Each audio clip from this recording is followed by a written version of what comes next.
नमस्कार दोस्तों। आज हम बात कर रहे हैं भारतीय अफवाह तंत्र का वर्गीकरण की। भारतीय अफवाह तंत्र का वर्गीकरण जो है हम करेंगे जल विसर्जन के आधार पर, उत्पत्ति के आधार पर, प्रकृति के आधार पर और उनकी कुछ विशेषताओं के आधार पर। तो चलिए अब हम इस पर चर्चा करते हैं। भारतीय अफवाह तंत्र का वर्गीकरण उत्पत्ति और विशेषताओं के आधार पर भारतीय इसको इसको जो है दो भागों में बांटा गया, हिमालय और प्रायद्वीपीय अफवाह तंत्र। हिमालयी अफवाह प्रायद्वीपीय अफवाह की तुलना में बहुत छोटा है और इन दोनों अफवाह प्रणालियों के बीच जो स्पष्ट सीमांकन नहीं है। यदि देखा जाए तो चंबल, बेतवा, सिंध और केन, सोन नदियां जो है हिमालयी नदियों की सहायक हैं, जबकि ये निकलती हैं प्रायद्वीपीय भाग से। वहीं अब जब हम इसको जल विसर्जन के आधार पर यदि इसकी व्याख्या करें, तो इसका वर्गीकरण करें, तो ये है अरब सागर अफवाह तंत्र और बंगाल की खाड़ी अफवाह तंत्र। इसका हमने जल विभाजक पिछले एपिसोड में हमने दिखा चुका है, इसका मैं दिखा चुका हूँ इसको। हिमालयी अफवाह अफवाह जो है प्रायद्वीपीय अफवाह की तुलना में बहुत छोटा है। इन दोनों अफवाह प्रणालियों के बीच स्पष्ट सीमांकन नहीं है, इसके बारे में पहले भी बता चुके हैं हम। अरब सागर और बंगाल की खाड़ी में गिरने वाले अफवाह प्रणालियों को एक जल विभाजक रेखा द्वारा अलग किया जाता है, जिसमें पश्चिमी घाट, अरावली, यमुना, सतलज आदि शाम को शामिल किया जाता है। सभी अफवाह तंत्रों का 90% जल केवल बंगाल की खाड़ी में गिरता है, शेष अरब सागर में।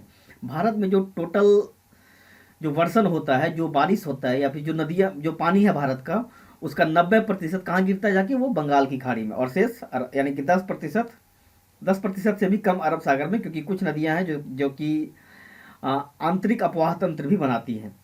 जिसकी मतलब आंतरिक अफवाह तंत्र ऐसे अफवाह तंत्र है जिसकी जो नदियाँ समुद्र में नहीं गिरती, जो जो किसी दलदल में या फिर और कह सकते हैं रेगिस्तान में विलीन हो जाती है या फिर किसी झील में आके गिरती हैं। अब बात करेंगे हिमालयी अफवाह तंत्र की। इस तंत्र में हिमालय और ट्रांस हिमालय से उत्पन्न होने वाली नदियाँ शामिल होती हैं। इसमें 3 मुख्य नदी हैं, नदी तंत्र है। कौन कौन? गंगा नदी तंत्र, सिंधु नदी तंत्र, ब्रह्मपुत्र नदी तंत्र। ये सभी नदियाँ बर्फ के पिघलने और वर्षा होने के कारण बनती है, इसलिए इन्हें 12मासी नदियाँ कहा जाता है, क्योंकि यहाँ पर इन नदियों में सालों भर पानी होता है। यही मुख्य अंतर है प्रायद्वीपीय नदियों में और हिमालयी नदियों में। प्रायद्वीपीय भारत की नदियों में सालों भर पानी नहीं होता, वो वर्षा के दिनों में पानी अधिक रहता है, जबकि गर्मियों में पानी लगभग सूख जाता है। तो चलिए अब हम हिमालय नदियों की भौगोलिक विशेषताओं पर बात करते हैं। इसके जो ऊपरी क्षेत्र में युवावस्था जिसको कहते हैं, वहाँ पर वो गॉर्ज, वी आकार की घाटियाँ, तीव्र ढाल, झरने आदि मिलते हैं।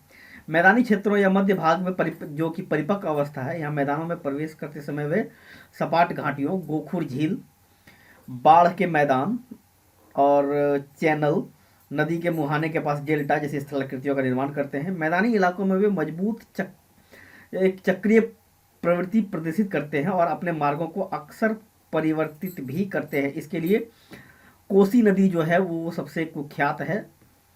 कोसी नदी जो कि अपना मार्ग बदलने के लिए, कोसी कभी ये तीस्ता भी थी, कहा जाता है कि तीस्ता अब गंगा की सहायक नदी थी, जो कि अब वो ब्रह्मपुत्र की सहायक नदी हो गई अपना रास्ता बदलकर।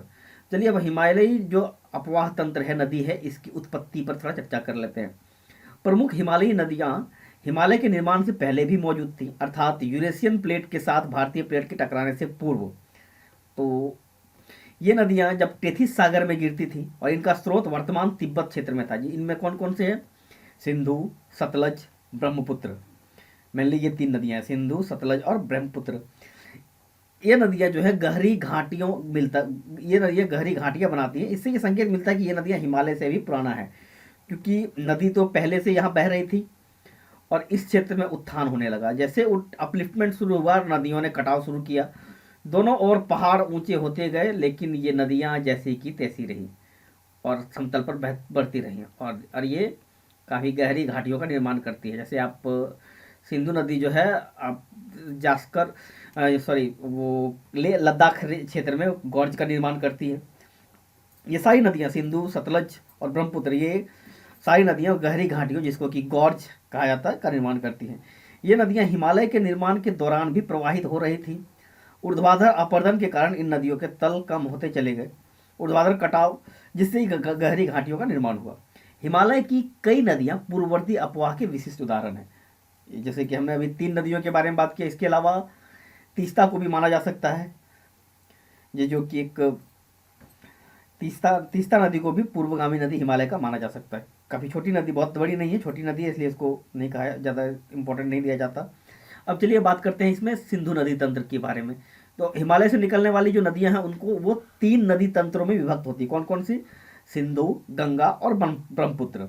पश्चिम से पूर्व मैं बता रहा हूँ, सिंधु, गंगा और ब्रह्मपुत्र, और पूर्व से पश्चिम जाए तो ब्रह्मपुत्र, गंगा और उसके बाद सिंधु। सिंधु नदी, इस नदी प्रणाली में सिंधु और उसकी सहायक नदियां जैसे झेलम, चेनाब, रावी, व्यास, सतलज, पंचनद आदि शामिल हैं। यह दुनिया की सबसे बड़ी नदी द्रोणियों में से एक है। जम्मू कश्मीर और हिमाचल प्रदेश और पंजाब भारत राज्यों में सिंधु का 1/3 से अधिक हिस्सा स्थित है, बाकी हिस्सा पाकिस्तान में है। इंडस, जिसे सिंधु के नाम से भी जाना जाता है दोस्तों, तो मैं पहले बता दूं कि सिंधु नदी तक हिमालय से निकलने वाली नदियों पर पहले भी हम लोग बात कर चुके हैं, इसलिए यहाँ काफ़ी संक्षिप्त में हम निकलेंगे। इंडस, जिसे सिंधु नाम से भी जाना जाता है, भारत में हिमालय नदियों में सबसे पश्चिमी नदी है। सिंधु की उत्पत्ति कैलाश पर्वत श्रृंखला में 4164 मीटर की ऊंचाई पर स्थित तिब्बत क्षेत्र में बोखरचू के निकट एक हिमनद से हुई है। जम्मू कश्मीर में प्रवेश करने के बाद यह लद्दाख और जास्कर श्रेणियों के बीच बहती है, जहां यह गॉर्ज का निर्माण करती है। यह लेह में जास्कर नदी से मिलती है। सिंधु को हिमालय, लद्दाख, जास्कर, कैलाश और के हिमनद से जल की प्राप्ति होती है। यह 3600 किलोमीटर लंबी और दुनिया की सबसे बड़ी नदियों में से एक है। तिब्बत में सिंधु को सिंगी खिंगन, शेरमुख के नाम से भी जाना जाता है। हालांकि सिंगी खिंगन जो है एक ग्लेशियर भी है जहाँ से ये सिंधु नदी निकलती है। सिंधु दर्दिस्तान क्षेत्र में चिल्लड़ के पास पाकिस्तान में प्रवेश करती है। ये दर्दिस्तान नहीं, सॉरी, ये बाल्टिस्तान है, गिलगिट बाल्टिस्तान, पता नहीं दर्दिस्तान। आजकल टाइपिंग कुछ इंग्लिश और हिंदी टाइपिंग मुझे आती नहीं, एक एप्लीकेशन के माध्यम से करता हूँ, जिसके कारण ये इस तरह की गलतियाँ आती हैं। ऊपरी भाग में सिंधु की प्रमुख सहायक नदियाँ श्योक, ये दर्दिस्तान नहीं बाल्टिस्तान है, सॉरी, ये बाल्टिस्तान है जो कि पीओके का हिस्सा है। यहाँ पर ये चिल्लड़ के पास पाकिस्तान में प्रवेश करती है। ऊपरी भाग में सिंधु की प्रमुख सहायक नदियां श्योक, गिलगिट, जास्कर, हुंजा, नुब्रा, सिगार, गास्टिंग और द्रास हैं। ये सारी घाटियां भी हैं, गिलगिट, जास्कर, हुंजा, नुब्रा, सिगार और गास्टिंग। हुंजा और नुब्रा घाटी पीओके की सबसे सुंदर घाटियों में से एक मानी जाती है। निचले भाग में सतलज, व्यास, रावी, चेनाब और झेलम सिंधु की प्रमुख सहायक नदियां हैं। अंत में सिंधु पाकिस्तान में कराची के पास अरब सागर में गिरती है। तो दोस्तों ये है एक सिंधु नदी और उनकी सहायक नदियाँ, जिसमें यहाँ देखिए, यहाँ जैसे गिलगिट है, इसी जगह पर आके गिलगिट मिलती है। दर्शक यहीं कहीं श्योक मिलते हैं। अब इसमें हम इंडिया में से जो होकर जाती है उन नदियों की बात करेंगे तो झेलम, चेनाब, रावी और सतलज, ये चारों नदियाँ सिंधु में जाके मिल जाती हैं। और सिंधु, झेलम, चेनाब, रावी और सतलज, इन सब पांचों मिलकर एक पंचनद बनता है, जिसके आधार पर इस प्रदेश का नाम पंजाब पड़ा था। तो चलिए इसकी सहायक नदियों पर चर्चा करते हैं। सबसे पहले झेलम को देखते हैं। झेलम जो है कश्मीर घाटी के दक्षिण पूर्वी हिस्से में पीर पंजाल में स्थित वेरीनाग झरने से निकलती है। यह पाकिस्तान में प्रवेश करने से पहले श्रीनगर और वुलर झील से बहते हुए तंग एवं गहरे महाखंड से गुजरती है तथा पाकिस्तान में झांग के पास चेनाब से मिलती है। इस पर बांध कौन कौन से? मंगला बांध, उरी बांध, किशन गंगा पनबिजली परियोजना। मंगला बांध पाकिस्तान में है।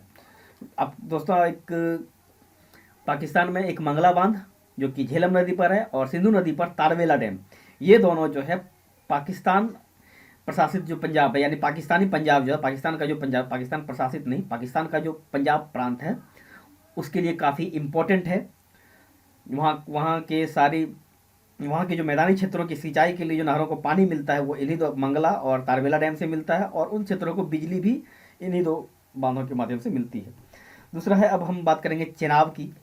चेनाब जो है सिंधु की सबसे बड़ी सहायक नदी है। यह दो सरिताओं चंद्र और भागा से मिलने से बनती है, जो हिमाचल प्रदेश में केलांग के पास तांडी में मिलती है, इसलिए इसे चंद्रभागा के नाम से भी जाना जाता है।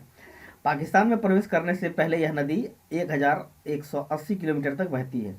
इस पर जो बांध है वो सलाल बांध है, पक्कलडल बांध है, रतलाम या रतले विद्युत संयंत्र है, और दलहस्ती जल विद्युत संयंत्र भी इसी पर है, चेनाब नदी पर, दुलहस्ती या डलहस्ती। अब है हमारा रावी नदी। रावी नदी जो है सिंधु की एक महत्वपूर्ण सहायक नदी है। यह हिमाचल प्रदेश की कुल्लू पहाड़ियों के पास से निकलती है। हिमाचल प्रदेश से निकलने वाली पहली थी कौन सी? ये चेनाब, और दूसरी है हमारी रावी। पहाड़ियों रोहतांग के पश्चिम से निकलती है, रोहतांग दर्रा जो है उसके पश्चिम से निकलती है। राज्य की चंबा घाटी से होकर बहती है। पाकिस्तान में प्रवेश करते समय करने कर, करते समय सराय सिंधु के पास चेनाब से मिलने से पहले यह पीर पंजाल के दक्षिण पूर्वी भाग व धौलाधार के बीच प्रदेश से प्रवाहित होती है। इस पर बांध है रंजीत सागर बांध और चमेरा बांध। व्यास नदी, व्यास नदी जो है सिंधु की एक महत्वपूर्ण सहायक नदी है, जिसका उद्गम समुद्र तल से 4000 मीटर की ऊंचाई पर रोहतांग दर्रे के पास व्यास कुंड से हुआ है। व्यास कुंड, व्यास नदी, जिसे हालांकि इसको BAS लिखा जाता है, ब्यास या ब्यास जो कहें इसको। यह नदी कुल्लू घाटी से होकर बहती है और धौलाधार श्रेणी में काती और लारगी में महाखड्ड बनाती है। यह पंजाब के मैदानों में प्रवेश करती है, जहां यह हरिके के पास सतलुज से मिलती है, और यहाँ पर एक हरिके बैराज बना है। हरिके के पास ही हरिके बैराज है, और यहाँ पर पोंग बांध और पांडोह बांध है। सतलुज नदी, सतलज नदी की उत्पत्ति तिब्बत में 4555 मीटर की ऊंचाई पर स्थित है। यह एक, जैसे कि हम पहले कर चुके हैं कि यह एक पूर्वगामी नदी है, यानी कि हिमालय के बनने से पहले से यह नदी विद्यमान रही है। मानसरोवर के पास राकस ताल या राक्षस ताल से हुई है, जहां इसे लांगचन खम्बाब के नाम से जाना जाता है। भारत में प्रवेश करने से पहले यह लगभग 400 किलोमीटर तक सिंधु के समानांतर बहती है और रोपड़ में एक महाखड्ड बनाती है। रोपड़ पंजाब में है, और रोपड़ सिंधु घाटी सभ्यता की दृष्टि से भी काफ़ी महत्वपूर्ण जगह है, इसको ध्यान रखें। रोपड़ किस नदी के किनारे है? सतलज नदी के किनारे। यह हिमालय पर्वतमाला पर सिपकिला से गुजरते हुए पंजाब के मैदानों में प्रवेश करती है। यह एक पूर्ववर्ती नदी है। कौन सी दर्रा? सिपकिला से, सिपकिला दर्रा से पार करती है। सिपकिला, बारालाप, इसे जहां ला लगा हो ये दर्रा है। यह बहुत महत्वपूर्ण सहायक नदी है, क्योंकि यह भाखड़ा नांगल परियोजना की नहर प्रणाली को जल उपलब्ध कराती है। भाखड़ा नांगल से निकलने वाली कौन सी नहर परियोजना है? प्लीज़ इसको कमेंट करें। अब है एक सिंधु जल संधि, क्योंकि सिंधु नदी का अधिकांश हिस्सा पाकिस्तान में बहता है, और जबकि इसकी उत्पत्ति तिब्बत में है, और इसकी महत्वपूर्ण सहायक नदियों की उत्पत्ति जो भारत से होती है। तो इसको लेकर भारत और पाकिस्तान में एक काफ़ी विवाद रहा है। तो पाकिस्तान के बनने से लेकर अब तक काफ़ी विवादित रहा है ये। तो इसके लिए एक सिंधु जल संधि की गई है। 19 सितंबर 1960 को भारत और पाकिस्तान दोनों देशों के बीच एक संधि हुई, जल संधि हुई। संधि के अनुसार भारत और पाकिस्तान सिंधु नदी के जल उपयोग करते हैं। संयुक्त राष्ट्र द्वारा इसके लिए एक स्थायी विवाद आयोग का गठन किया गया, जो इस पर समय समय पर विवादों को सुलझाता रहता है।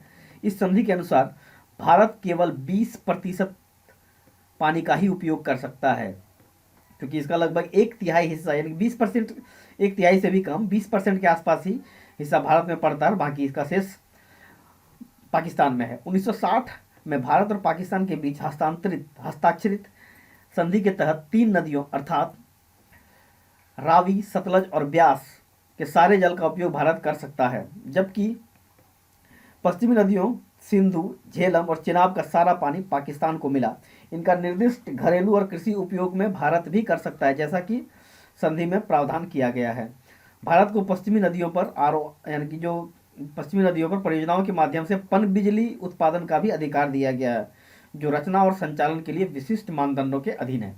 यानी कि कुल मिला के कह सकते हैं कि नदियों का जो है वो धारा नहीं मोड़ सकते, और धारा मतलब पानी को नदी में ही डालना है फिर से, और मतलब कुल कह सकते हैं कि पानी का इस्तेमाल जो करेगा वो पाकिस्तान करेगा, उसको भारत उस पर नहीं रोक सकता। तो बाकी जो जल संधि है और जो नदी विवाद है, इस पर एक अलग एपिसोड बनाएंगे। राष्ट्रीय और अंतर्राष्ट्रीय स्तर के जो विवाद है उस पर एक सेपरेट वीडियो बनाया जाएगा।